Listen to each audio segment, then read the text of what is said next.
Pinatahimik ng management, aktres, nasa mainit na issue matapos umanong mawala ng mga endorsement. Mainit ngayon sa social media ang pangalan ng isang kilalang aktres matapos umanong mawala ng ilang endorsement deals. Ayon sa mga lumalabas na bulong-bulungan online.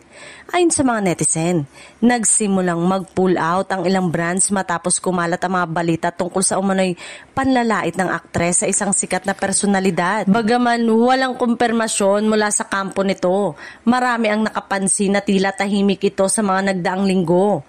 Walang bagong post, walang pahayag at tila naglaho rin pansamantala ang mga update mula sa kanyang management. May mga nagsabi ring pinatahimik umano ng kanyang management ang aktres upang hindi na lumaki pa ang kontrobersya at maiwasan ng tuluyang pagsira sa imahe nito. Sa ngayon, patuloy ang diskusyon ng mga netizen kung ano nga ba ang tunay na nangyari sa likod ng isyong ito. Marami ang umaasang magsasalita na rin sa wakas ang aktres o ang kanyang management upang linawin ang lahat ng mga kumakalat na haka-haka. May mga netizen na nagsabing damage control umano ang ginawa ng kanyang management upang mapahupa ang issue at hintayin munang lumamig ang sitwasyon. Gayunpaman, may mga tagahanga pa ring matatag na naninindigan sa kanilang idolo.